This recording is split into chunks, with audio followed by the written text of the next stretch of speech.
ಎಲ್ಲ ಅಕ್ಕದಾಯಿತು. ಶಿಡ್ಲಘಟ್ಟ ತಾಲೂಕಿನ ಮತ್ತು ಶಿಡ್ಲಘಟ್ಟ ವಿಧಾನಸಭಾ ಕ್ಷೇತ್ರದ ಸಮಸ್ತ ನಾಗರಿಕ ಬಂಧುಗಳಿಗೆ ಡಾಕ್ಟರ್ ಬಾಬಾ ಸಾಹೇಬ್ ಅಂಬೇಡ್ಕರ್ ಅವರ 135ನೇ ಜಯಂತಿ ಮತ್ತು ಬಾಬು ಜಗಜೀವನ್ ರಾಮ್ರವರ 119ನೇ ಜಯಂತಿಯ ಹಾರ್ದಿಕ ಶುಭಾಶಯಗಳನ್ನು ಕೋರ್ತಾ ಇದ್ದೇವೆ.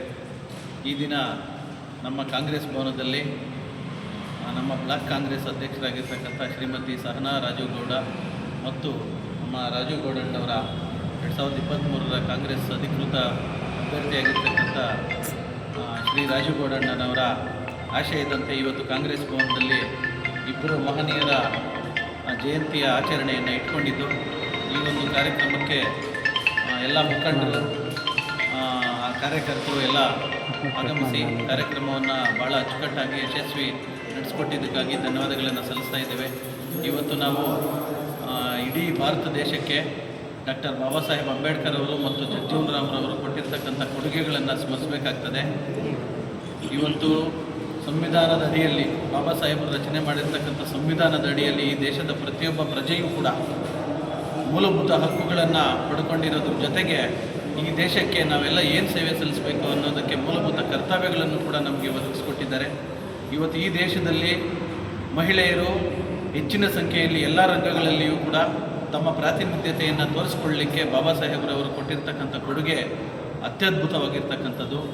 ಏನು ಹಿಂದೂ ಕೋಡ್ ಬಿಲ್ 1952ರಲ್ಲಿ ಹಿಂದೂ ಕೋಡ್ ಬಿಲ್ಲನ್ನು ಮಂಡಿಸಲಿಕ್ಕೆ ಅವರು ಹೋದಂಥ ಸಂದರ್ಭದಲ್ಲಿ ಈ ದೇಶದ ಮನುವಾದಿಗಳು ಅದನ್ನು ಯಾವ ರೀತಿ ಪ್ರತಿರೋಧ ವ್ಯಕ್ತಪಡಿಸಿದ್ರು, ಮಹಿಳೆಯರಿಗೆ ಯಾವುದೇ ರೀತಿಯ ಸ್ಥಾನಮಾನ ಕೊಡಬಾರ್ದು, ವಿದ್ಯಾಭ್ಯಾಸ ಕೊಡಬಾರ್ದು, ರಾಜಕೀಯ ಸ್ಥಾನಮಾನ ಕೊಡಬಾರ್ದು, ಆಸ್ತಿಯಲ್ಲಿ ಹಕ್ಕನ್ನು ಕೊಡಬಾರ್ದು ಅಂತಕ್ಕಂಥ ವಿರೋಧವನ್ನು ಇಟ್ಕೊಂಡು ಆ ಒಂದು ಕಾಯ್ದೆಯನ್ನು ವಿರೋಧ ಮಾಡತಕ್ಕಂಥ ಸಂದರ್ಭದಲ್ಲಿ ಈ ಇಡೀ ತಮ್ಮ ರಾಜಕೀಯ ಜೀವನದಲ್ಲಿ ಸಾಮಾಜಿಕ ಜೀವನದಲ್ಲಿ ಯಾವುದೇ ರೀತಿಯ ಕಳಂಕವನ್ನು ಒತ್ತಿಲ್ದಿದ್ದರೂ ಕೂಡ ಬಾಬಾ ಸಾಹೇಬರು ಈ ದೇಶದ ಮಹಿಳೆಯರಿಗೆ, ನಾನು ಈ ದೇಶದ ಪ್ರಪ್ರಥಮ ಕಾನೂನು ಮಂತ್ರಿಯಾಗಿ ಈ ದೇಶದ ನನ್ನ ಅಕ್ಕ ತಂಗಿಯರಿಗೆ, ತಾಯಂದಿರಿಗೆ, ಪುರುಷರಿಗೆ ಸಮಾನವಾದ ಅವಕಾಶಗಳನ್ನು ಕಲ್ಪಿಸಿಕೊಡ್ಲಿಕ್ಕೆ ಆಗಲೇ ಇಲ್ಲ ಅಂತಂದರೆ ನನಗೆ ಈ ಮಂತ್ರಿ ಪದವಿನೇ ಬೇಡ ಅಂತ ಹೇಳಿ ಯಾವುದೇ ಕಳಂಕ ಇಲ್ಲದಿದ್ದರೂ ಕೂಡ ಅವರು ಆ ಸ್ಥಾನಕ್ಕೆ ರಾಜೀನಾಮೆ ಕೊಟ್ಟಿದ್ದು ಇಡೀ ವಿಶ್ವದಲ್ಲಿ ಒಂದು ಐತಿಹಾಸಿಕ ಘಟನೆ ಅಂತಕ್ಕಂಥದ್ದನ್ನು ನಾವೆಲ್ಲ ಸ್ಮರಿಸಬೇಕಾಗ್ತದೆ.